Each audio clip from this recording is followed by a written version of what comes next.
Praise Lord. आज पुन्हा एकदा या रविवारची सकाळी शिलोह पेंटिकॉस्टल चर्च सोलापूर या वतीने पुन्हा एकदा सर्वांचं स्वागत. अशाच पद्धतीने नवनवीन जे व्हिडिओज जे वचनाचे येत आहेत ते नवनवीन व्हिडिओज पाहण्यासाठी रेव्हरंड मनोज तेलोरे मिनिस्ट्रीज या चॅनलला आपण लाईक व सबस्क्राईब करूया. त्याचप्रमाणे त्या ठिकाणामध्ये एक बेल आयकन आहे, ते बेलचं जे चिन्ह आहे त्याला देखील आपण त्या ठिकाणामध्ये ते देखील बटन दाबूयात, जेणेकरून ज्या ज्या वेळेस नवनवीन व्हिडिओ येतील तर तुम्हाला ते लगेच त्या ठिकाणामध्ये कळेल. त्याचप्रमाणे तुमच्या जर काही प्रार्थना असतील, काही विनंती असतील तर त्या ठिकाणामध्ये जो खाली नंबर दिलेला आहे त्या नंबरवर तुमच्या प्रार्थना तुम्ही त्या ठिकाणामध्ये पाठवू शकता. व तुमच्या जीवनामध्ये जर काही साक्षी घडले असतील तर त्या नंबरवर तुम्ही व्हॉट्सअपवर त्या ठिकाणामध्ये तुमच्या साक्षी देखील तुम्ही नक्कीच त्या ठिकाणामध्ये शेअर करू शकता. आणि ही वेळ आहे परमेश्वराच्या वचनाची. आपल्यामध्ये रेव्हरंड मनोज तेलोरे येत आहे. स्वागत करतो ख्रिस्ती येशूमध्ये आपल्या सर्वांचं. प्रभू महान आहे आणि त्याची दया आमच्यासाठी रोज नवीन होती. सगळ्यात अद्भुत साक्ष काय असेल तर आम्ही सुरक्षित आहोत. आजचा दिवस आम्ही पाहिलेला आहे. नुसता पाहिला नाही तर गत दिवसामध्ये प्रभू आमच्या संगती राहिला. देव जिवंत आहे आणि त्याला जिवंत साक्षी समर्पित असतात. अनेक लोकांच्या जीवनामध्ये प्रभूनं अनेक साक्षी केलेल्या आहेत. एका बहिणीनं मला फोन करून सांगितलं की पास्टर, जी प्रार्थना, जी भविष्यवाणी तुम्ही माझ्यासाठी केली होती का मीटिंगमध्ये, एक बहीण या ठिकाणामध्ये, ज्या मीटिंगमध्ये मी गेलो त्या ठिकाणात प्रभूनं मला दाखवलं होतं की एक बहीण त्या ठिकाणामध्ये आणि व्यक्तिगत जीवनामध्ये ती खूप प्रश्नांशी लढत आहे. तिचे प्रश्न संपत नाहीत. तिच्या मुलीच्या लग्नाचा प्रश्न आहे, आर्थिक प्रश्न आहेत. आणि त्यानंतर ती मीटिंग संपल्यावर मी निघून आलो आणि काही दिवसापूर्वी फोन आला, ज्या दिवशी तुम्ही भविष्यवाणी केली त्याच महिन्यामध्ये प्रभूनं माझ्या जीवनात काम केलं, माझ्या मुलीचं लग्न पण जमलं आणि देवानं मला सगळ्या संकटातनं बाहेर काढलं. आज जे वचन मी तुम्हाला सांगणार आहे, सैतान तुम्हाला वास्तवामध्ये भीती दाखवत असतो आणि वास्तव फार भयानक असतं.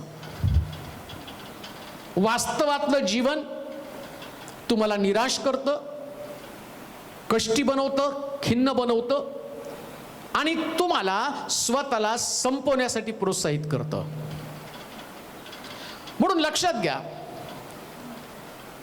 विश्वासणारा व्यक्ती किंवा ज्याला देवाची ओळख आहे तो वास्तवामध्ये जगत नाही तर तो भविष्यामध्ये जगत असतो.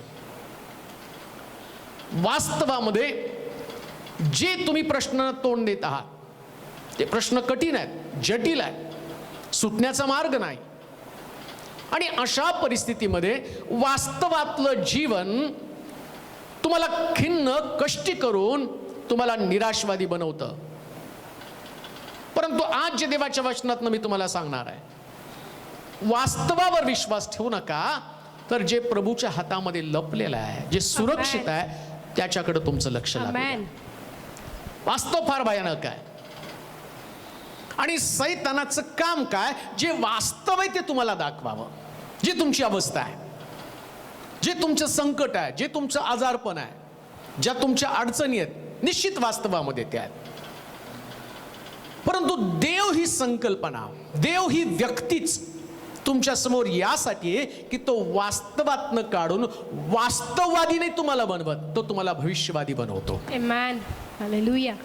जो व्यक्ती वास्तववादी जीवनाचा सामना करत भविष्यामध्ये डोकावतो ना, तो जगातला सगळ्यात सुखी मनुष्य आहे.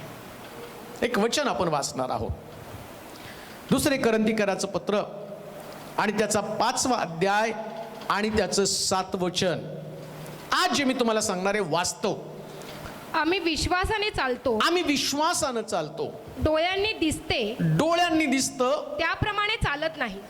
त्याप्रमाणे चालत नाही. आम्ही धैर्य धरतो. आम्ही धैर्य धरतो आणि शरीरापासून दूर जाऊन प्रभूसह गृहवास करणं हे आम्हास अधिक बरे वाटते. काय वाचा परत वचन ते. आम्ही आम्ही दिसतं, विश्वासाने चालतो आम्ही विश्वासानं चालतो, डोळ्यांनी दिसते डोळ्यांना दिसतं, त्याप्रमाणे चालत बा, जे वास्तव आहे त्यावर आम्ही चालत नाही. नाही. Praise God. जे तुमच्या डोळ्याला दिसतं ते वास्तव आहे, ते सत्य आहे. तुमचा आजार तुम्हाला दिसतो, लग्न झालं नाही ते दिसतं, तुमचं वय उलटत चाललं, लेकरं नाही हे तुम्हाला दिसतं, कर्जामध्ये तुम्ही दलदलीमध्ये अडकलेल्यात हेही तुम्हाला दिसतं. आणि प्रॉब्लेम काय माहितीये का एखाद्या व्यक्तीचा, तो वास्तवाविषयी जास्त बोलतो आणि विचार करतो. सैतान परमेश्वरानं जे तुमचं भविष्य त्याच्या हातामध्ये ठेवलेलं आहे ते गुप्त आहे, ते दिसत नाही आणि देव तुम्हाला लवकर दाखवत पण नाही. हालेलुया. मग लोक म्हणतात मग देव आहे तर त्यानं वास्तव जीवन बदलायला पाहिजे. वास्तव जीवन तसं बदलत नाही. तुम्हाला वास्तवाच्या पलीकडे जाऊन भविष्यातल्या जीवनाचा विचार करणं भाग पडतं. हालेलुया. ज्याला देवाची ओळख होती ना, लक्षात घ्या, वास्तववादी मनुष्य आणि भविष्यवादी मनुष्य हे दोन प्रकारचे मनुष्य आहेत. ज्याला देवाची ओळख झाली नाही तो वास्तवामध्ये जगतो, वास्तवाविषयी बोलतो, त्याची चर्चा करतो, अगदी रंजक चर्चा करतो, वास्तव लोकांना सांगत बसतो. परंतु देव ज्याला देवाची ओळख होते किंवा देव ज्याला प्रगट होतो तो कोणत्याही परिस्थितीमध्ये वास्तववादी नसतो, तो भविष्यवादी असतो. प्रिया, हालेलुया. आमेन. आणि ज्यास तुम्ही भविष्याच्या जीवनाकडे पाहाल ना, त्यास तुमचा विश्वास मजबूत होतो आणि तुमची देवाविषयीची श्रद्धा, त्याची भक्ती जी आहे ना, आणि ती देखील मजबूत बनती. प्रिया, आमेन. वास्तवातलं जीवन तुम्हाला निराश करत आहे, तुमची परिस्थिती तुम्हाला कठीण करत आहे, तुमचं अंतःकरण तुम्हाला दुःखी करत आहे, जगण्याची आशा तुमच्यातनं निघून चालली, वास्तवातली परिस्थिती आणि तुम्हाला भविष्या संबंधानं आणि जर गंभीर करत नसेल आणि तुम्ही जर चुकीचा मार्ग निवडला, तुम्ही जर स्वतःला उद्ध्वस्त केलं तर तुम्हाला उभं करणारं पण कोणी नाही. म्हणून या ठिकाणामध्ये करंतीकराच्या मंडळीमध्ये आणि पौल पत्र लिहिताना काय सांगत आहे त्या मंडळीला, आम्ही डोळ्यानं दिसतं त्याप्रमाणे चालत नाही तर आम्ही विश्वासानं चालतो.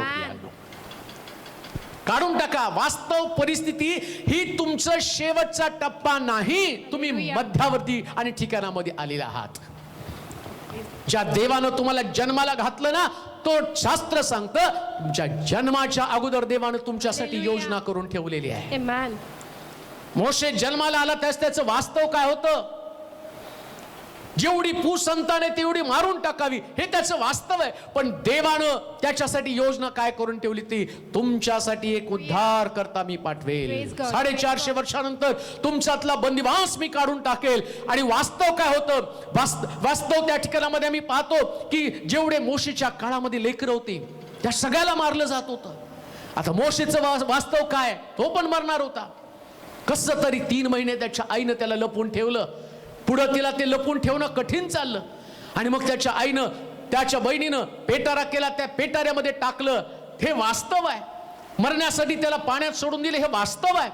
परंतु शास्त्र सांगतं आता आम्ही दिसतं वास्तवामध्ये चालत नाही, आम्ही विश्वासानं चालतो. आणि विश्वास या मोशेला राजवाड्यामध्ये घेऊन गेला. कुठं आहात तुम्ही? Yes Lord. तुम्ही जर देवाचे लोक आहात तर तुमच्यासाठी एक गौरवी ठिकाण वाट पाहत आहे, Yes, amen. ज्याच्यामध्ये बदल आहे, ज्याच्यामध्ये परिवर्तन आहे, ज्याच्यामध्ये आशा आहे, ज्याच्यामध्ये आनंद आहे, Hallelujah. ज्याच्यामध्ये शांती आहे, ज्याच्यामध्ये निरोगीपण आहे, ज्याच्यामध्ये ऐश्वर्य आहे, ज्याच्यामध्ये भरभराट आहे, ज्याच्यामध्ये आणि लेकरांचे आशीर्वाद आहे, ज्याच्यामध्ये परिस्थिती बदलण्याची ताकद आहे. हालेलुया. त्या भविष्यातल्या जीवनाकडे तुम्ही पाहायला सुरुवात करा. आमेन. आज मी तुम्हाला वास्तवातनं बाहेर काढू इच्छितो. आज जी तुमची परिस्थिती आहे, ज्याला तुम्ही तोंड देत आहात, ज्यानं तुम्ही त्रासून गेलेले आहात, ज्याच्यानं आज सकाळी तुमचं अंतःकरण खिन्न कष्टी आहे, ज्या परिस्थितीमध्ये तुम्ही आहात ना, ती परिस्थिती तुमच्यासाठी हताश आहे, ती परिस्थिती तुमच्यासाठी निराश आहे. आणि सैतान तुम्हाला तुमचं वास्तव दाखवतो. तो म्हणतो तो अपयशी आहे, पुष्कळ ठिकाणात इंटरव्ह्यूला गेला, तुला नोकरी लागली नाही, आतापर्यंत तू भरपूर बिझनेस चालवला, सगळीकडे फेल झालेला आहे. वास्तव तुमचा सैतान तुम्हाला दाखवतो, आता देणेकरी कर्ज आणि तुझा ऋण ज्याने तुला कर्ज दिलं तो तुझा सावकार येणार आहे, तो तुला तुझा नाश करून टाकणार आहे. तसं आम्ही पाहतो ती अलिशाच्या आणि ती सांगते की माझा धनी माझा नवरा मरून गेलेला आहे, आणि तो आता माझा मुलगा मी कर्जबाजारी, मुलगा कर्जबाजारी, आता सावकार येणार माझ्या मुलाला घेऊन जाणार, हे वास्तव आहे. पण जेव्हा तिथं देवाचा सेवक गेला त्यानं घरातली परिस्थिती बदलली. मला तुम्हाला वास्तवात न काढायचंय आणि तुम्हाला अशा ठिकाणात न्यायचं जिथं परमेश्वराची योजना पुढे जाणार आहे. Hallelujah. सदाजीवी, सदा सर्व काळ टिकणारी देवाची योजना, गौरवशाली योजना का देऊ नाही का? आज ज्या परिस्थितीमध्ये तुम्ही चाललेला आहात ना, हीच परिस्थिती शास्त्रामध्ये अनेक लोकांनी अनुभवलेली आहे. Hallelujah. पण त्यांचं वास्तव देवानं बदललं. Amen. पुन्हा मी तुम्हाला सांगतो, जगात तुम्ही असे जन्माला आलेले नाही. Hallelujah. तुम्ही वास्तव घेऊन जन्माला आलेला नाही, तुम्ही भविष्य घेऊन जन्माला आलेला आहात. आणि कोणाच्याच भविष्यामध्ये देवानं दुःख, कष्ट, पीडा ठेवलेला नाही. हा वास्तवामध्ये ते आहेत. वास्तव म्हणजे आजचा तुमचा वर्तमान.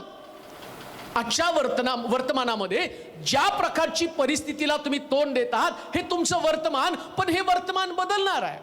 एक दिवस वर्तमान हा भूतकाळामध्ये जाईल आणि तुमचं भविष्य, ज्याच्यासाठी प्रभूनं तुम्हाला घडवलं, ज्याच्यासाठी प्रभूनं तुम्हाला जगामध्ये पाठवलं, जी योजना घेऊन तुम्ही जगामध्ये आला ना, हे वास्तव कसं बदलतं हे शास्त्रात आम्ही पाहणार आहोत. उत्पत्तीचं पुस्तक त्याचा 39वा अध्याय 19 पासून 23 पर्यंतची वचनं आपण वाचणार आहोत. उत्पत्तीचं पुस्तक 39वा अध्याय आणि त्याची 19 पासून 23 पर्यंतची वचनं, योसेपाचं वास्तव काय होतं आणि देवानं कशा पद्धतीनं त्याचं वास्तव बदललं ते आम्ही पाहणार आहोत. उत्पत्तीचं पुस्तक 39वा अध्याय 19 पासून 23 पर्यंतची वचनं. आपल्या गुलामानं माझ्याशी असे वर्तन केले, माझ्याशी असं वर्तन केलं. हे आपल्या बायकोचे बोलणे हे आपल्या बायकोचं बोलणं जेव्हा त्याच्या धन्याने ऐकले, जेव्हा त्याच्या धन्यानं ऐकलं तेव्हा त्याचा राग भडकला. त्याचा राग भडकला. योसेफाच्या धन्याने योसेपाच्या धन्यानं त्याला धरलं आणि राजाचे बंदिवान होते, राजाचे बंदिवान होते, त्या बंदीशाळेत त्यास टाकिलं. तो त्या बंदीशाळेत राहिला. तथापि परमेश्वर योसेफा बरोबर असून त्याने त्याचवर दया केली आणि त्या बंदीशाळेच्या अधिकाऱ्याची त्याचवर कृपादृष्टी होईल असे केले. बंदीशाळेच्या अधिकाऱ्यानं त्या बंदीखान्यात असलेले सर्व बंदिवान योसेफाच्या स्वाधीन केले आणि तेथे जे काही करी ते करून घेणारा तो असे. वास्तव काय ते तुम्हाला मी सांगत आहे. वास्तवामध्ये 19 वचनामध्ये म्हटलं, योसेफ एक बलात्काराचं लेबल त्याच्यावरती लागलेलं आहे. वास्तवामध्ये तो एक अपमानित जीवन जगणारा व्यक्ती.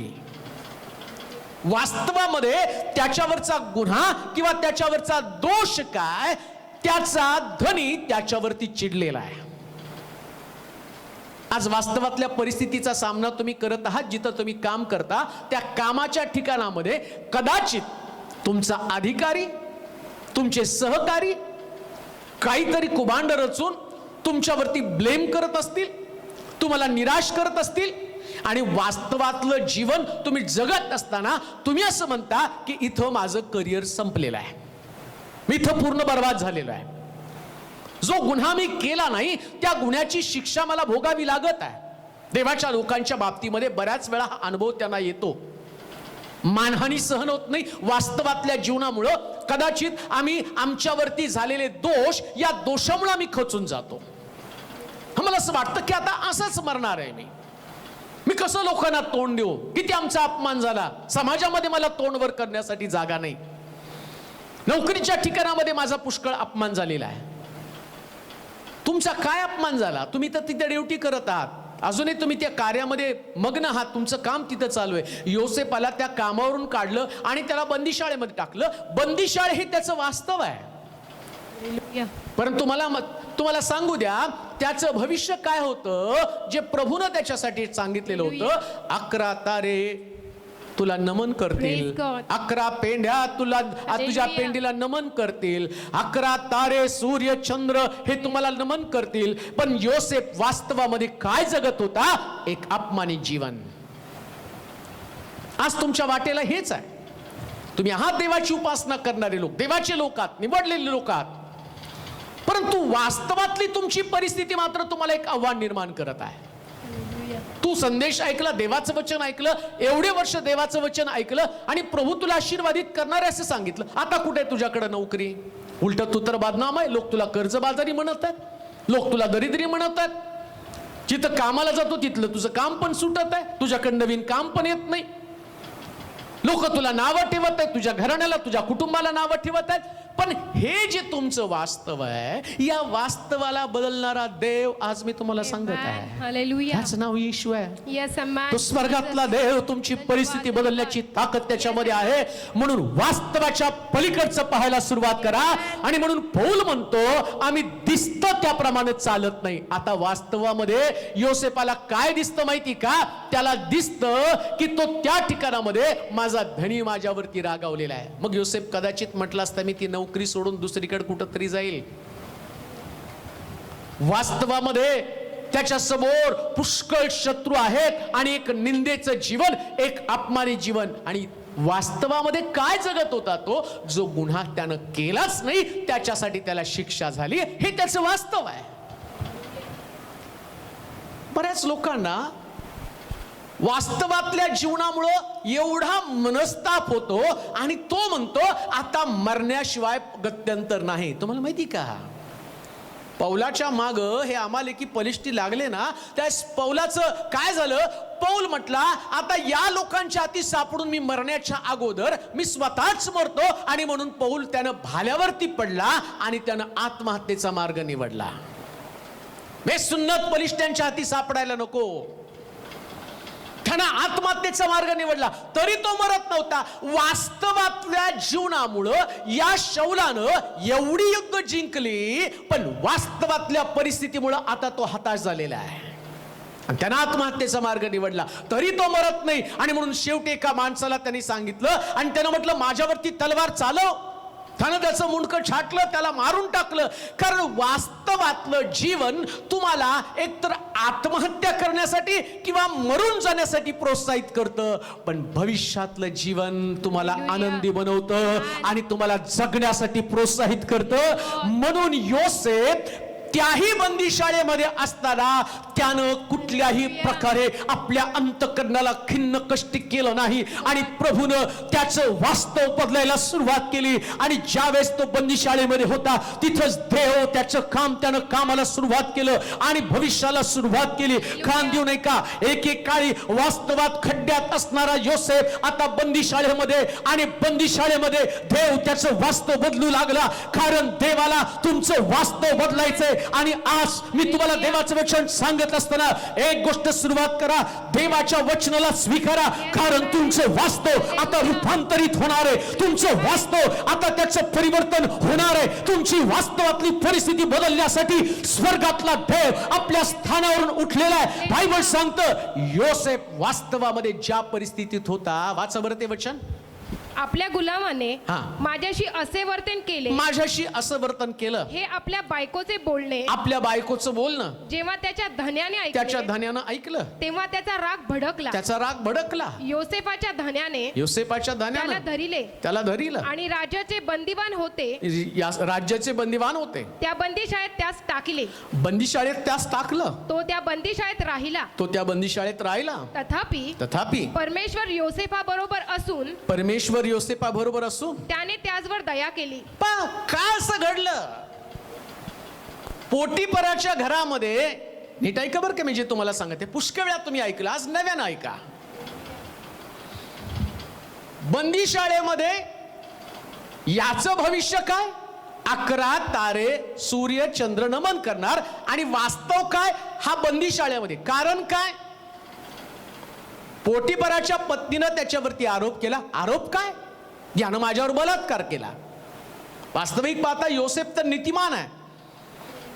त्याला पोटीपराच्या पत्नीबरोबर संबंध प्रस्थापित करून आपलं भविष्य सुखकर करण्याचा त्यानं प्रयत्न केला असता. पण त्याला ठाऊक होतं माझं विजन पोटीपराची पत्नी नाही, माझं विजन 11 तारे, 11 पेंड्या, सूर्य चंद्र यांनी नमन करणं हे माझं विजन आहे.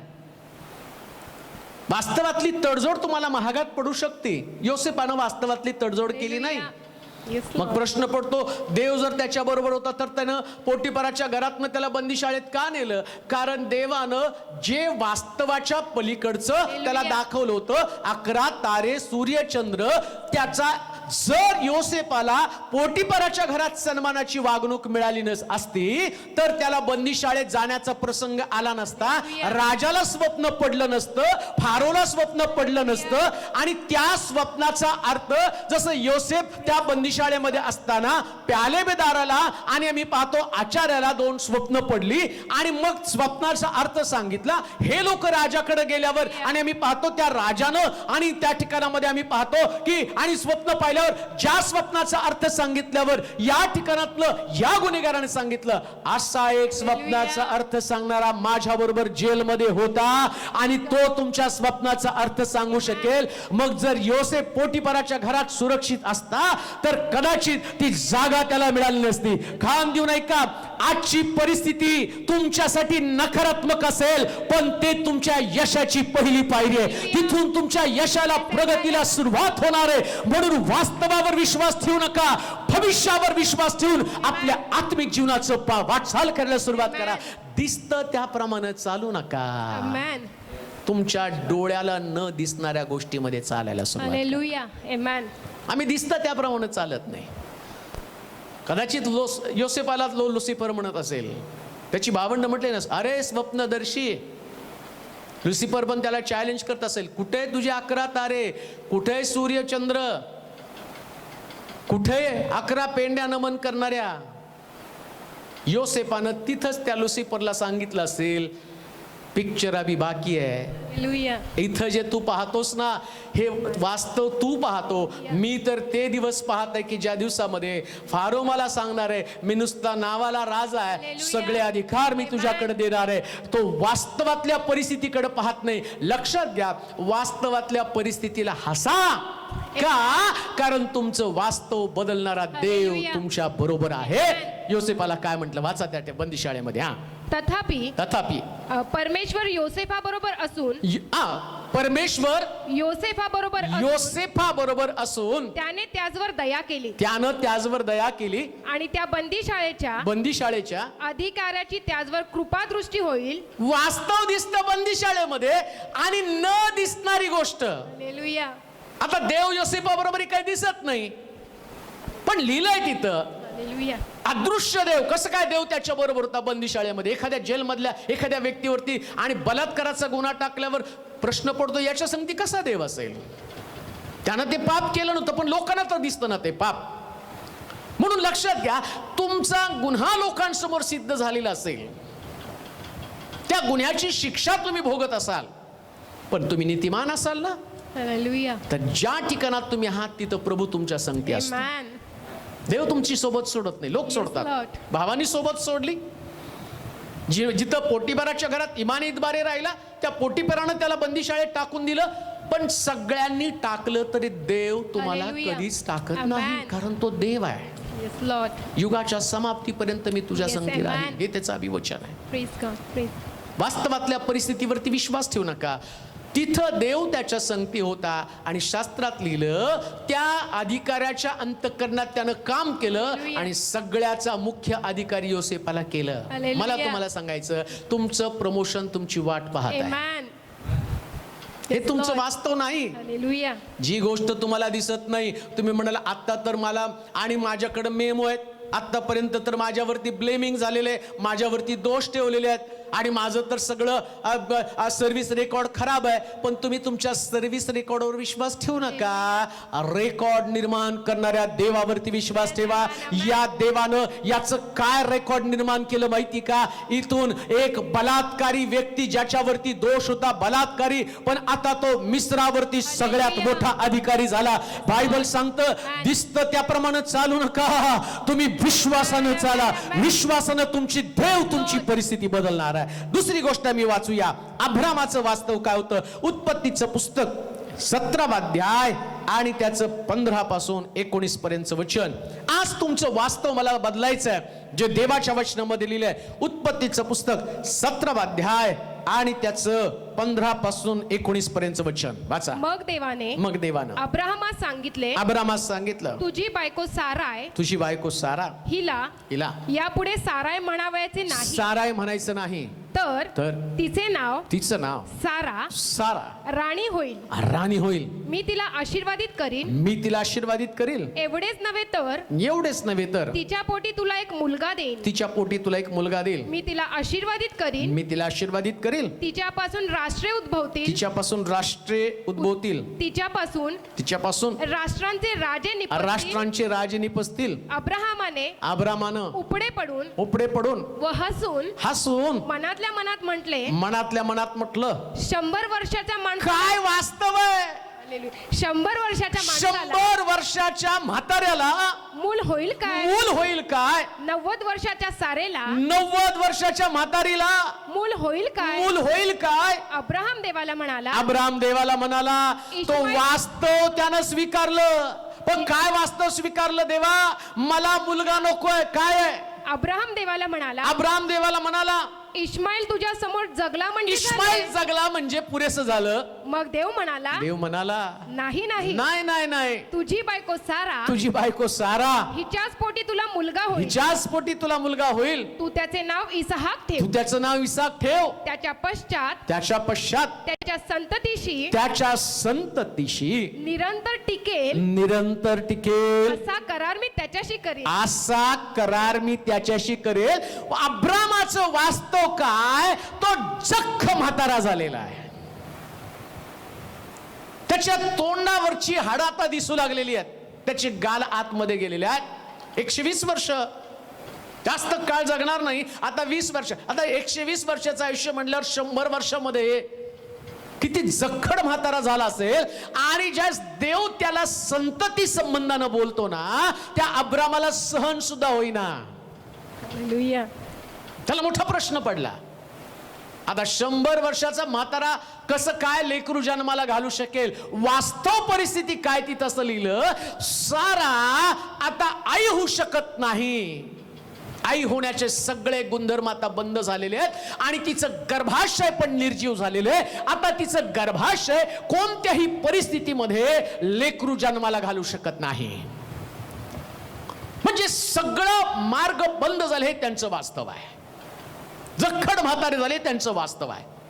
अजून एक वास्तव काय माहिती का. त्यांच्याकडं एक मुलगा आहे आणि त्याचं नाव इस्माईल. तो हगारेपासून झालेला आहे. आणि अब्राम म्हणतो ते पण माझं संतान आहे. पण परमेश्वर त्याला काय म्हटला, अरे मला तुला दासीचा मुलगा नाही, मला तुझ्या बायकोचं नावच बदलायचंय. आमेन. हालेलुया. देवाला जर एखादी गोष्ट बदलायची ना, मग तो नेहमी निर्जीव वस्तूमध्ये जीव घालण्याचं काम करत असतो. सारेचं गर्भाशय निर्जीव आहे. तुमच्यामध्ये सध्या तुमच्या घरातली परिस्थिती निर्जीव असेल. तुमचा मुलगा शाळेमध्ये सुद्धा ढ असेल, तिकडं पण अपयशी असेल. जिथं कुठं नोकरीला गेला असेल त्या सगळीकडून त्याला लाथडलेलं असेल. कुठल्याही व्यवसायामध्ये हात घातल्यावर त्या व्यवसायात सुद्धा तो अपयशी ठरलेला असेल. अशी निर्जीव परिस्थिती जर असेल ना, तर या परिस्थितीवर विश्वास ठेवू नका. जर तुम्ही आपलं जीवन देवाच्या हातामध्ये जसं अब्रामानं सोपवलं आणि तसं त्याच्याबरोबर चालत असाल ना, तर या निर्जीव परिस्थितीला बदलण्यासाठी देव तुमच्यामध्ये हजर आहे. हालेलुया. अब्रामाला देव म्हटलं सारेला बोलव. अच्छा बरं. मग देवाने अब्राहमास सांगितलं, तुझी बायको सारा आहे. हिला यापुढे साराय म्हणावयाचे नाही. आता तिला साराय म्हणावयाचे नाही, तर तिचे नाव सारा. साराय नको तिला म्हणू आता. हालेलुया. का हो, साराय आणि सारा मध्ये फरक काय. साराय म्हणजे भांडखोर. हालेलुया. एक भांडखोर बायको तुझ्याकडे आहे आणि या पत्नीचं मला रूपांतर करायचं आहे. तुमच्या घरामध्ये देवाला रूपांतराला सुरुवात करायची, परिस्थिती बदलायची. आमेन. थोडला आता इथून पुढं साराय म्हणून तिला म्हणू नको. तू तिला कधी पण हाक मारताना आता सारा म्हण. सारा म्हणजे राणी. आमेन. 100 वर्षाची म्हातारी राणी, 90 वर्षाची म्हातारी राणी. आणि राणी सुद्धा अशी तशी नाही. काय राणीचं वैशिष्ट्य पहा, बरं कसली राणी असणार आहे ती वाचा. मग देवाने अब्राहमास सांगितले, अब्रामास सांगितलं तुझी बायको सारा आहे, तुझी बायको सारा आहे. हिला यापुढे साराय म्हणावे साराय म्हणायचं नाही, तर तिचे नाव तिचं नावच बदलायचंय. सारा राणी होईल. राणी होईल. मी तिला आशीर्वादित करीन. मी तिला आशीर्वादित करील. एवढेच नव्हे तर तिच्या पोटी तुला एक मुलगा देईन. एक मुलगा देईल. मी तिला आशीर्वादित करीन. आशीर्वादित करील. तिच्यापासून राष्ट्रे उद्भवतील. तिच्यापासून राष्ट्र 90 वर्षाच्या म्हातारीपासून राष्ट्र जन्माला घालणारा देव आहे. आमेन. आणि कधी माहिती का, 90व्या वर्षी. हालेलुया. तुम्ही 35, 40, 45 मध्येच म्हणता आता लेकरू होणार नाही का, तर तुम्ही वास्तवातल्या परिस्थितीचा विचार करता. तुमचं वास्तव तुम्हाला सांगतं नाही, आता तुम्ही लेकरू जन्माला घालण्यासाठी असमर्थ आहे. परंतु मी ज्या देवाची घोषणा करण्यासाठी तुमच्या समोर उभा आहे, मी त्या देवाविषयी सांगतो जो तुमचं वास्तव बदलण्यासाठी समर्थ आहे, जो तुमचं वास्तव रूपांतरित करण्यासाठी समर्थ आहे. लक्षात घ्या, कदाचित तुम्ही तुमच्या घरामध्ये तुमच्या लेकरांकडे पाहून तुमचं लेकरू तुम्हाला वास्तव सांगत असेल की हा जीवनामध्ये काही करू शकणार नाही, परंतु मला तुम्हाला सांगू द्या, अशा देवाची घोषणा करण्यासाठी मी तो उभा आहे की तो देव तुमच्या लेकरांचं वास्तवातली परिस्थिती बदलून टाकण्याचं सामर्थ्य त्याच्यामध्ये.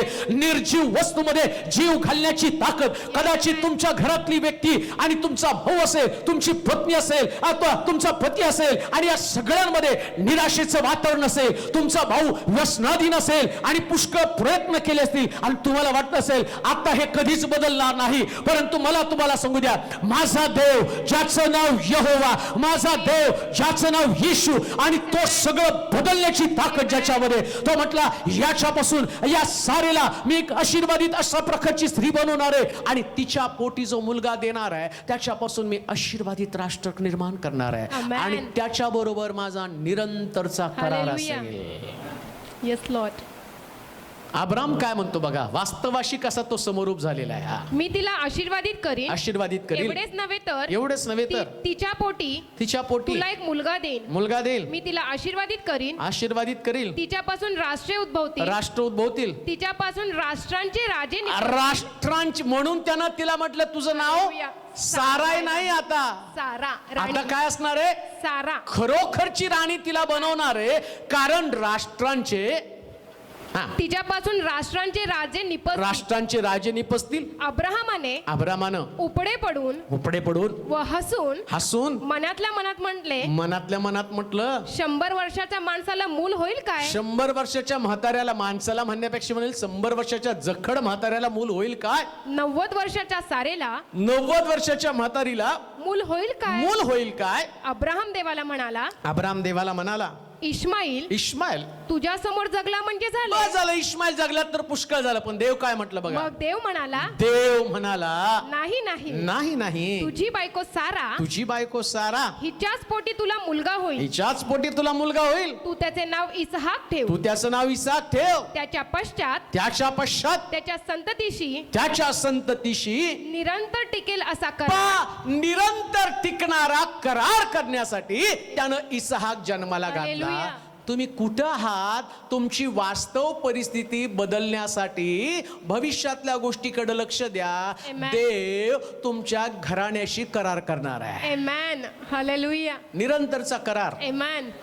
माझं घराणं ज्यावेळेस मी पास्टर तेलोरे म्हणून उभं राहतो ना, माझं वास्तव काय होतं, माझे वडील दारू पिणारे, आमचं घर कर्जबाजारी, परंतु वास्तवातली परिस्थिती पाहत असताना मलाही वाटलं होतं आत्महत्या करावं, कारण याच्यातनं सुटणार नाही. पण माझ्या लक्षात कधीच आलं नव्हतं की देव माझ्या घराण्याशी करार करणार आहे. परंतु आता ते माझ्या लक्षात आलं, मी इथं उभा काय, माझ्या घराण्याशी देवानं निरंतर केलेला करार. कान देऊ नये का, आज तुम्ही देवाचं वचन ऐकणारे प्रत्येक व्यक्ती जे समोर दिसतं त्याच्यावर विश्वास ठेवू नका. जे देव तुमच्यासाठी करत आहे, जे देव तुमच्या घराण्यासाठी करत आहे, जे देव तुमच्या कुटुंबासाठी करत आहे, लक्षात घ्या, या भारत देशामध्ये, या राष्ट्रामध्ये देव तुम्हाला असं उभं करणार आहे. तुमचं भविष्य काय, जे तुम्हाला प्रभू दाखवत आहे, आणि ती गोष्ट कोणती असेल तर तुम्ही एक साधारण व्यक्ती म्हणून मरणार नाही. तुमचं घराणं या राष्ट्रामध्ये एक वेगळं घराणं असेल. ध्यान देऊ नये का, परमेश्वरानं तुम्हाला असंच पाठवलं नाही. आज विशेष प्रकारची व्यक्ती, विशेष प्रकारचं घराणं म्हणून देव तुमच्या कुटुंबाची बांधणी करत आहे. आमेन. बाहेर या वास्तवातनं. हालेलुया. अब्राम म्हटला नाही इश्माईल जमला तरी चालेल. देवाला तुम्हाला इश्माईल नाही, द बेस्ट वन इज इसहाक. इसहाक देऊन तुम्हाला आशीर्वादित करायचंय. सगळ्यात चांगलं भविष्यामध्ये आहे. वर्तमानामध्ये जो असणारा इश्माईल आहे हा वास्तवातला इश्माईल, त्याच्याशी तडजोड करू नका. भविष्यातला आशीर्वादित इसहाक ज्याच्या संबंधानं म्हटलं मी त्याच्यापासून राज्य निर्माण करील, राजांचे आशीर्वाद देईल, तुझ्याबरोबर निरंतरचा करार करील. वास्तवापेक्षा भविष्यातलं तुमच्यासाठी अतिशय सुंदर आहे. भविष्य तुमची वाट पाहत आहे. हालेलुया. आणि ते भविष्य देव तुम्हाला दाखवत आहे. अजून एक गोष्ट आपण वाचूया. दुसरे राजे 6 अध्याय 12 पासून 18 पर्यंतची वचनं. अलिशाचं वास्तव आणि देवानं त्याला दाखवलेलं अतिशय सुंदर प्रकारचं गोष्ट, ज्या वास्तवाला अलिशाचा सेवक आणि त्यानं स्वीकारलं परंतु अलिशानं स्वीकारलं नाही. वाचूया दुसरे राजे 6 अध्याय 12 ते 18 वचनं. त्याच्या एका सेवकाने त्यास सांगितले, त्याच्या एका सेवकानं त्यास सांगितलं, माझे स्वामी राज, असा कोणी नाही. असा कोणी नाही. आपण शयनगृहात बोलता ते शब्द इस्रायलातला संदेश, इस्रायलातला संदेष्टा अलिशा हा इस्रायलाच्या राजास कळवितो. इस्रायलाच्या राजास कळवितो. त्यानं म्हटलं तो कोठे आहे ते पहा. तो कोठे आहे तो पहा.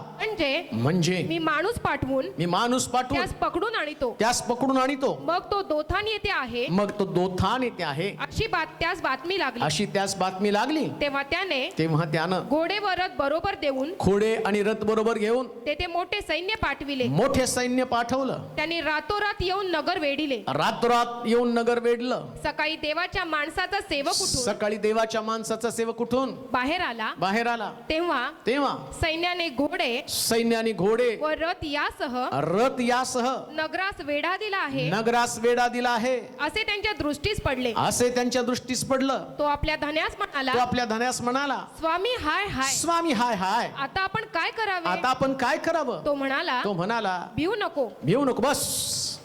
काय वास्तव आहे. एक दिवशी सकाळी हा अलिशा उठलेला आहे आणि रात्रीच्या समय काहीतरी बदल घडलेला आहे आणि ते वास्तव आहे. आणि काय वास्तव आहे माहिती का. आरामाच्या राजानं मोठं सैन्य, वाचा बरं वचन 12 वचन. त्याच्या एका सेवकाने त्यास सांगितले, माझे स्वामी राज, असा कोणी नाही. आपण शयनगृहात बोलता ते शब्द इस्रायलातला इस्रायलाचा संदेष्टा अलिशा इस्रायलाच्या राजास कळवितो. त्यानं म्हटलं तो कोठे आहे ते पहा. म्हणजे मी माणूस पाठवून त्यास पकडून आणतो. काय म्हटलं त्यानं. माणूस पाठवून म्हणजे एक माणूस पाठवून पकडून आणतो.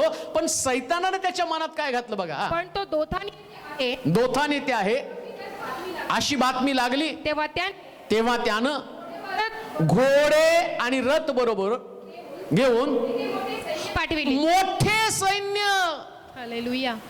वास्तव काय. अलिशासाठी वास्तविक पाहता एक वास्तव होतं. राजा म्हटला एक मनुष्याला पाठवून मी त्याला पकडून आणतो. परंतु वास्तवातली परिस्थिती काय. एक मनुष्य, एक शत्रू नव्हता. बायबल सांगतं त्यानं सैन्य, रथ आणि मोठं सैन्य असं म्हटलेलं आहे. घोडे, रथ आणि मोठं सैन्य. वास्तवातली परिस्थिती तुमची तशीच असेल. एका रात्रीत परिस्थिती बदलली. एका रात्रीत शत्रू उभे राहिले. आणि शत्रू पण 1-2 नसतील हो. ते शत्रू तुमच्याकडं प्रचंड संख्येने तुमच्या डोळ्यासमोर दिसत असतील. हे वास्तव आहे. आर्थिक प्रश्न उभा राहिला, रोगाची समस्या उभी राहिली. कालच एका व्यक्तीने मला फोन केला. एक प्रश्न संपला की दुसरा प्रश्न उभा, दुसरा संपला की तिसरा, तिसरा संपला की चौथा. प्रश्नांची नुसती मालिका सुरू आहे. काय करावं ते समजत नाही. मी एकच गोष्ट आज तुला देवाच्या वचनातून सांगू इच्छितो. आजचं वचन तुझ्यासाठी आहे. वास्तवावर विश्वास ठेवू नको. देव जे करणार आहे त्यावरती विश्वास ठेव. Yes Lord. हे वास्तव आहे. आणि इकडं अलिशाच्या सेवकानं वास्तव पाहिल्याबरोबर तो म्हटला स्वामी हाय हाय. घाबरून गेला. कारण वास्तवामध्ये मृत्यू त्यांच्या समोर आहे, वास्तवामध्ये प्रचंड भय त्यांच्या समोर आहे आणि त्यातनं ते वाचणार नाहीत. नीट आहे का? लॉकडाऊन आहे, घरामध्ये कुणाला तरी करोना झालेला आहे, पैसे पण संपलेले आहेत, नोकरी पण बंद आहे, सावकार तुम्हाला सोडणार नाही, त्याचे फोन पण तुम्हाला येत आहेत. हे सगळं तुमचं वास्तव आहे. आणि तुमचं वास्तव तुम्हाला काय सांगतं? कोरोनाने खूप लोक मेलेले आहेत, बाकीचे लोक पण मरणार आहेत, त्याच्यावर आम्ही पण मरणार आहे. हे वास्तव तुम्हाला दिसत असलं तरी सुद्धा ज्याच्याकडे मी तुम्हाला घेऊन आलेलो आहे तो तुमचं वास्तव बदलण्यासाठी समर्थ आहे. मला चांगलं आठवतं, एक जयपूरवरून कोणाचा तरी फोन आला होता की ती मुलगी, तिचं शरीरातलं रक्त पण कमी झालं होतं, बेशुद्ध पण झाली होती, व्हेंटिलेटरला लावून कितीतरी दिवस ती त्या ठिकाणामध्ये ॲडमिट होती. आणि मग तिची आई खूप घाबरली आणि घाबरलेल्या अवस्थेमध्ये त्यांनी कॉल केला की त्या मुलीला मी पाहू शकत नाही, तिच्यासाठी प्रार्थना करा. मी देवाला म्हटलं, देवा त्यांचे डोळे उघड यासाठी की जे तू करणार आहे ते त्यांच्या नजरेला येऊ दे. आणि त्याच्यानंतर जसं जसं तिच्यासाठी प्रार्थना करत गेलो आणि थोड्याच दिवसामध्ये देवानं तिला बाहेर काढलं, जिवंत तिच्या आईच्या हातामध्ये सोपवलं. का? कारण वास्तव बदलणारा देव आहे. आता चारी बाजूने तुम्हाला अशाच प्रकारचा अनुभव असेल. वास्तवातली परिस्थिती तुम्हाला तशाच प्रकारे संभ्रमामध्ये टाकणारी, घोटाळ्यामध्ये टाकणारी, निराश करणारी, आशा संपून टाकणारी, वेदनादायी, तुमची झोप उडवणारी सगळ्या घटना रात्रीच्या वेळेस घडलेल्या आहेत. रात्रीतून सगळं काही आणि फिरायला लागलेलं आहे. म्हणून आम्ही म्हणतो, अहो रात्री तर चांगला होता, माझ्याशी बोलला, सकाळी गायब. का? त्याने रात्रीचा खूप विचार केला. पण अलिशा मात्र कसा होता? वाचा बरं अलिशा. तेव्हा त्याने घोडेवर रथ बरोबर देऊन तेथे मोठे सैन्य पाठवले. मोठे सैन्य त्यांनी पाठवले. रातोरात येऊन नगर वेढिले. रातोरात काय केलं? नगर वेढिले. म्हणजे तुमचं घरच सैतान चारी बाजूनी सगळे शत्रू तुमच्यावरती पाठवतो आणि चारी बाजूने तुम्हाला कळतं तुमच्या घरामध्ये आणि सगळे असणारे ते शत्रू तुमच्या घराच्या अवतीभोवती थांबलेले. एकीकडं रोग वाट पाहत बसला, दुसरीकडे आर्थिक प्रश्न वाट पाहत बसला, तिसरीकडून घरातले लोक तुमच्या विरोधामध्ये गेलेले आहेत. कुठं तुम्हाला शांती नाही. कामाच्या ठिकाणी गेला तिथं प्रॉब्लेम, शेजारी प्रॉब्लेम आणि शरीरामध्ये प्रॉब्लेम, चारी बाजूनी शत्रू आणि तुम्ही एकटेच. आणि तुम्ही त्याला स्वीकारता आणि तुम्ही रडायला सुरुवात करता, तुम्ही प्रार्थना बंद करता, तुम्ही हाय हाय म्हणायला सुरुवात करता. परंतु आम्ही दिसतो प्रमाणे त्याप्रमाणे चालत नाही. आम्ही विश्वासाने चालतो. आम्ही वास्तव स्वीकारत नाही. आम्ही वास्तवाला पायाखाली तुडवतो. आम्ही वास्तवावरती विश्वास ठेवत नाही. आम्ही भविष्यावरती विश्वास ठेवतो. आम्ही वास्तववादी लोक नाही, आम्ही भविष्यवादी लोक आहोत. आम्ही वास्तवातल्या परिस्थितीला सामोरं जात नाही. आम्ही वास्तवावरती विजय मिळवणारे लोक आहोत. देवाचे प्रिय लोक, आज उत्तेजित व्हा. तुम्ही वास्तवाला कवटाळून बसू नका. तुमचं वास्तव बदलण्याची ताकद माझ्या देवाकडे आहे. येशू त्याचं नाव, येशू त्याचं नाव. आणि हा येशू आता तुमच्या शत्रूंना अशा प्रकारे उद्ध्वस्त करणारे, जर तुम्ही वास्तव स्वीकारलं नाही तर. देवाच्या माणसाचा सेवक कुठून आला? बाहेर आला. तेव्हा सैन्याने घोडेवर रथ यासह नगरास वेढा दिला आहे असं त्यांच्या दृष्टीस पडलं. तो आपल्या धन्यास म्हणाला, स्वामी हाय हाय, आता आपण काय करावे? तो म्हणाला, भिऊ नको, त्याच्या पक्षाचे आहे, त्याहून अधिक आपल्या पक्षाचे आहे. यानं वास्तव नाही स्वीकारलं. हालेलुया. ते दिसत नाही देवाचे लोक कुठे आहेत, देवाचा मार्ग दिसत नाही, मदतीचे ठाण दिसत नाही. पण अलिशा म्हटला, भिऊ नको. आमेन. आज मी पण तुम्हाला देवाचा सेवक अलिशाच्या रूपाने सांगते, भिऊ नका. आमेन. त्याच्या पक्षाचे जे आहे त्याच्यापेक्षा अधिक आमच्या पक्षाचे आहेत. आमच्या बरोबर जो आहे ना, तो मदतीचं ठाण अदृश्य स्वरूपामध्ये घेऊन तुमच्या बरोबर फिरत आहे. Yes Lord. बातम्या चुकीच्या ऐकू नका बरं का. म्हणून तो टीव्ही बंदच ठेवा. हालेलुया. तुम्ही तिच्यातनं नुसतं ऐका, लावा. 55,000 रुग्ण सापडले आणि तेवढ्यात आम्हाला ताप का येऊ नये? लगेच आम्ही स्वीकारलं. लगेच आम्ही सगळ्याला फोन कॉल करायला सुरुवात केली. काय कोरोनाची शक्यता, मला कोरोना, मी कोरोना, मी मरोना. नाही हो, त्याच्या पक्षाचे आहेत त्याच्यापेक्षा अधिक आमच्या पक्षाचे आहेत. म्हणून इटलीतलं थांबलं. हालेलुया. आता ते स्वीकारलं नाही, त्यांनी गुडघ्यावरती आले. Yes Lord. आता जर तुम्ही बघितलं तर इटली त्यांच्यातला मृत्यू थांबलाय, रिकव्हरी आमच्याकडे वाढायला लागले, तिकडे थांबलेत का? त्यांनी वास्तव नाही स्वीकारलं, आम्ही पण वास्तव स्वीकारणार नाही. Amen. बघा आमचा देश कसा मुक्त होऊन जातो, Amen. कारण आम्ही Hallelujah. वास्तव स्वीकारणार नाही, आम्ही भविष्यातल्या गोष्टीकडे पाहणारे Amen. लोक आहोत. हालेलुया. काय वास्तव पाहिलं त्यांनी, आणि तो काय म्हणतो? भिवू नकोस. तो म्हणाला भिवू नको. नको. त्याच्या पक्षाचे आहेत याच्या त्या कोरोनाच्या पक्षाचे जेवढे जंतू आहेत त्याहून अधिक आपल्या पक्षाचे आहेत. अरे आतमध्ये आमच्याकडे किती इम्युनिटी पॉवर आहे, कोणती Hallelujah. इम्युनिटी पॉवर तुम्हाला माहिती का? आमची इम्युनिटी वाढवणारा जीवन ज्याचं नाव आहे, मार्ग सत्य आणि जीवन मीच आहे. जर तुमच्यामध्ये येशू आहे, तुमच्या जीवन आहे, आणि हे जीवन त्या असणाऱ्या रोगावरती विजय मिळवणार आहे, आणि तुम्ही त्यातनं बाहेर येणार आहात. हालेलुया. इकडं तो राजा म्हटला, त्याला आता पकडून आणतो आणि मारतोच. हे सगळे करोनाचे जंतू हालेलुया. सैन्य घेऊन आलेले, घोडे घेऊन आले. 10 लाख, 12 लाख, 15 लाख, किती आपले जुलैमध्ये 11 लाख वाढलेत. एवढे सगळे आमच्या भोवती डेरा जाऊन कुणाचं येईल, कोणाचा स्पर्श लागल आणि कोणात घुसेल. घाबरू नका. जगात आहे त्याच्यापेक्षा तुमच्यामध्ये आहे तो सामर्थ्यवान आहे, हे सत्य स्वीकारा. हे वास्तव, या वास्तवाकडे जाऊ नका, Hallelujah. भविष्यामधल्या असणाऱ्या घटनेकडे पहा. Amen. आज मी तुम्हाला सांगतो, तुमचा परिवार सुरक्षित आहे, कारण Amen. तुम्ही ख्रिस्तामध्ये सुरक्षित हालेलुया. आहात. येस अमॅन. ख्रिस्तातलं जीवन तुमच्यामध्ये थँक यू आहे. लॉर्ड. वास्तवावर विश्वास ठेवू नका. अमॅन. म्हटलं देवा याचे डोळे उघड. काय प्रार्थना केली? हा, अलिशानं प्रार्थना केली की हे परमेश्वरा, हे परमेश्वरा याचे डोळे उघड, याचे डोळे उघड, याला दृष्टी दे. याला दृष्टी दे. परमेश्वरानं या तरुणाचे डोळे उघडले. आता सगळ्यांचेच ख्रिस्ती लोकांचे डोळे उघडणं गरजेचं आहे. सगळे घाबरतात करोनाला, पण आम्हाला करोनापेक्षा देवाची जर भीती बाळगली तर काम देऊ नये का? हा देव त्यातून आम्हाला बाहेर काढेल. गेहेजी अलिशाचा सेवक घाबरला, कोणाला माहिती का? शत्रूला घाबरला. तो म्हटला भिवू नको रे, हालेलुया. त्याच्यापेक्षा आमच्या पक्षाचे Amen. अधिक आहेत. Yes Lord. आणि त्यांनी काय घडवलं? वाचा, वाचा खाली. अलिशाने प्रार्थना केली की, हा, हे परमेश्वरा, हे परमेश्वरा याचे डोळे उघड, याचे डोळे उघड, याला दृष्टी दे. याला दृष्टी दे. परमेश्वराने परमेश्वरानं त्या तरुणाचे डोळे उघडले. डोळे उघडले. तो पहा, तो पहा, अलिशाच्या सभोवतालचा डोंगर, ओ सभोवतालचा डोंगर, अग्नीचे घोडे अग्नीचे घोडे व रथ व रथ यांनी व्यापून गेला आहे. अहो यांचे दिसले, या तुम्हाला जे दिसतं ते अदृश्य आहे, पण त्यानं तुमचं घर, तुमचा परिवार, तुमचं शरीर हे सगळं वेढून टाकलं कुणी? देवानं त्याच्या मदतीच्या ठाण्यानं. हालेलुया. आमेन. आम्ही दिसतं त्याप्रमाणे चालत नाही, येस आमेन.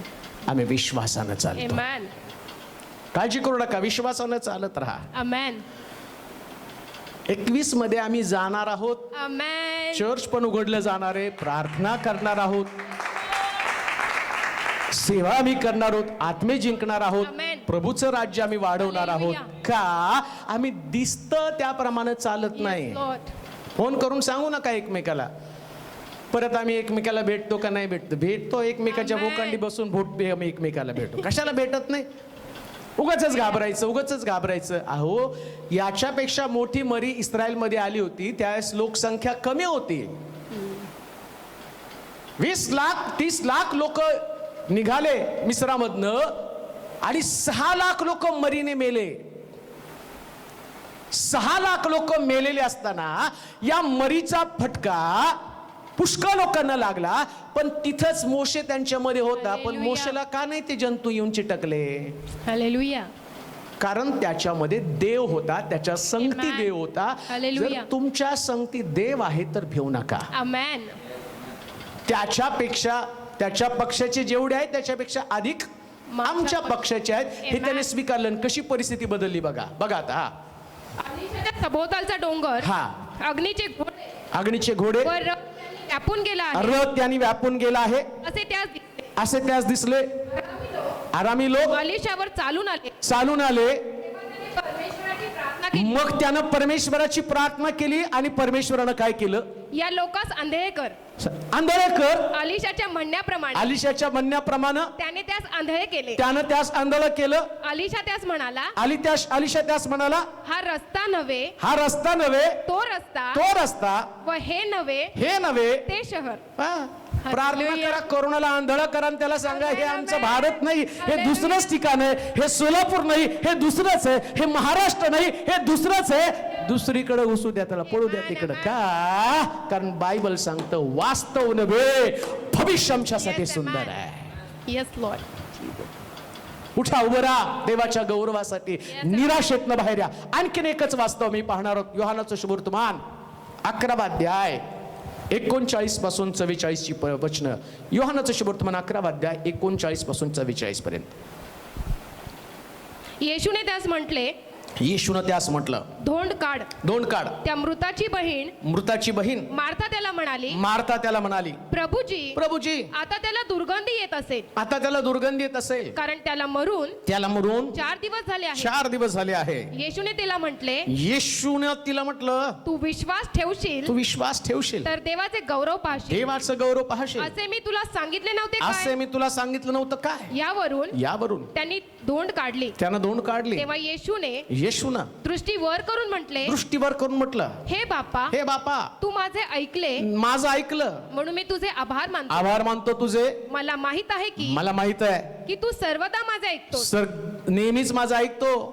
तरी जो लोकसमुदाय सभोवती उभा आहे त्याच्याकरिता मी बोललो. यासाठी की तू मला पाठविले आहे, मला पाठविलंय असा त्यांनी विश्वास ठेवावा. असे बोलून त्याने मोठ्याने हाक मारून म्हटलं, लाजरा बाहेर ये. तेव्हा जो मेलेला होता तो बाहेर आला. त्याचे हात पाय प्रेत वस्त्रांनी बांधलेलं व तोंड रुमालाने वेष्टलेलं होतं. येशूने त्याला म्हटलं, याला मोकळे करून जाऊ द्या. मरियेकडे आलेल्या यहूद्यांनी त्यांनी जे केलं ते पाहिलं आणि त्यांच्यापैकी पुष्कळ जणांनी त्याच्यावर विश्वास ठेवला. काय वास्तव आहे? लाजर मेलेला आहे, मरून 4 दिवस झाले, त्याचं शरीर सडलेलं आहे आणि ती दुर्गंधी त्याला आहे. नीट ऐका, आज तुमचं वास्तव हेच असेल कदाचित. किडन्या फेल आहेत, हार्ट फेल आहे, डोळे काम करायचं बंद करत आहे, पॅरालिसिस झालेला आहे. डॉक्टर सांगतात 30%, 20%, 15%, 17%, 40% हृदय काम करतं. तुमचे रिपोर्ट्स तुमच्या समोर आहेत, सगळं तुमच्या समोर आहे. पण येशू म्हणतो, विश्वास दर्शील तर देवाचं गौरव पाहशील. हालेलुया. तुमचं शरीर तुमच्याविषयी सांगत आहे. तुमचा मेंदू एवढाच काम करतो.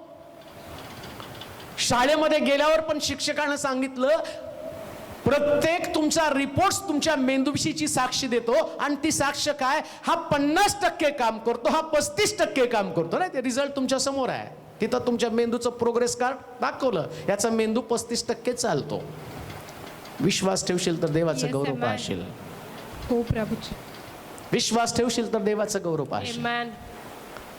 त्याच्या बहिणीनं लाजरसला सांगितलं, येशूला सांगितलं, लाजरस मरून आता त्याला 4 दिवस झालेले आहेत आणि आता त्याच्या शरीरातनं दुर्गंधी येण्याचा समय निर्माण झालेला आहे. तो त्याच्याकडे गेलं ना, त्याला कबरेमध्ये पाहण्या इतकी सुद्धा त्या ठिकाणात त्याची योग्यता राहिलेली नाहीये. शरीर त्याचं सडून गेलेलं आहे. तुमच्या शरीरामध्ये अजून पण चांगुल पण आहे. तुम्हाला आशा आहे. Yes man. कदाचित अशी काही तुमच्या शरीराची परिस्थिती असेल की तुम्हाला वाटतं की जगण्याची आशा संपलेली आहे, पण विश्वास मात्र धरा. आमेन. वास्तव स्वीकारू नका. हालेलुया. जगण्यासाठी लागतो तो फक्त विश्वास. आमेन. जिवंत राहण्यासाठी लागतो विश्वास. हालेलुया. Yes lord. मरियेच्या शब्दावरती जाऊन चमत्कारापासून वंचित राहू नका. आमेन. जेव्हा जेव्हा येशूला जिवंत करण्यासाठी कुठेतरी जायचं ना, आम्ही पाहतो की याईर आपल्या कन्येसाठी येशूकडे आला आणि त्याही ठिकाणामध्ये येशू अनेक चमत्कार करण्यात मग्न असताना त्यांच्या घरातले लोकांनी यायराला सांगितलं, आता गुरुजीला त्रास देऊ नको, तुझी मुलगी मेलेली आहे. येशू म्हटलं त्यांच्याकडं, त्यांच्या शब्दाकडं लक्ष देऊ नकोस, तुझी मुलगी मेलेली नाही. इथं लाजरस पण आजारी पडल्यावर त्या ठिकाणामध्ये बायबल सांगतं की त्याला निरोप आला, लाजर त्या ठिकाणात मेलेला आहे. येशू म्हटला तो झोपलेला आहे, आणि त्यानं त्या शब्दावर विश्वास ठेवला नाही. त्यानं लाजरसच्या सडलेल्या अवयवांवरती विश्वास ठेवला नाही. त्यानं स्वर्गातल्या गोष्टी पाहिल्या, आणि स्वर्गामध्ये त्यानं पाहिलं लाजरसचे निकामी झालेले अवयव परत स्वर्गातला देव त्याच्यामध्ये पाठवून देईल, आणि त्यानं त्या गोष्टीवरती विश्वास ठेवला. त्यांनी त्याचा मरियेनं कबरेकडे जाऊन दुर्गंधी आणि घेतली, आणि मला असं म्हणायचं की कदाचित ती म्हटली असेल की पुष्कळ वेळा जो तिने अनुभव घेतला, 4 दिवसानंतर प्रेत कसं सडून जातं. लक्षात घ्या, लोकांचा अनुभव हा तुमच्या शरीराचा अनुभव नाही. तुमच्या शरीराचा अनुभव जे भविष्यामध्ये आहे, जे येशूकडे आहे. येशू म्हटलं याची धोंड बाजूला काढा. आज सकाळी मी तुमच्यासाठी आणि वचन सांगत असताना ही धोंड बाजूला काढा, हे अविश्वास तुमच्यातला बाजूला काढा, हे निराशा तुमच्यातली बाजूला काढा. एक निराशेचे धोंड बाजूला काढल्यावर प्रभूचा चमत्कार तुम्ही अनुभवणार आहात. प्रभूचा चमत्कार तुमच्या शरीरामध्ये अनुभवणार आहात. वास्तवातलं जगू नका, भविष्यातलं जीवन जगा. आणि भविष्य काय? लाजरस कबरेतनं बाहेर आला. त्याचं तोंड वेष्टलेलं असताना, त्याच्या शरीरातनं दुर्गंधी असताना जिवंत होऊन लाजर बाहेर आला. आज तुम्ही हॉस्पिटलमध्ये तुमचा पेशंट कदाचित ऑक्सिजन लावलेला असेल, हे वास्तव असेल, परंतु माझ्याकडे असा शब्द आहे की तो शब्द जसा येशू बोलला, धोंड बाजूला काढा, आणि तो म्हटला लाजरस बाहेर ये, आणि शास्त्र सांगतं लाजरस बाहेर आला. मी तुमच्या लोकांसाठी तेच सांगत आहे. तुमचे प्रिय लोक हॉस्पिटलमध्ये असेल, आज तोच शब्द मी सांगत आहे, बाहेर या, बाहेर या. विश्वास ठेवा, डॉक्टरच्या रिपोर्ट्सवर नव्हे तर येशूच्या शब्दावर विश्वास ठेवा. हे वास्तव स्वीकारा. ह्या वास्तवाला स्वीकारू नका जे तुम्हाला निराश करतं. हे भविष्य स्वीकारा जे भविष्य तुमच्या परिवारासाठी उज्ज्वल आहे, तुमच्या कुटुंबासाठी, तुमच्या शरीरासाठी. शास्त्र सांगतं लाजरस कबरेतनं बाहेर आला. आज प्रभू तुम्हालाही बाहेर आणत आहे. आम्ही दिसतं त्याप्रमाणे चालत नाही, आम्ही विश्वासावर चालतो. तो प्रभू तुमच्या विश्वासाचे डोळे उघडो आणि तुमच्या परिवाराला आशीर्वादित करो. आपण प्रार्थना करू. सर्व समर्थ देवा,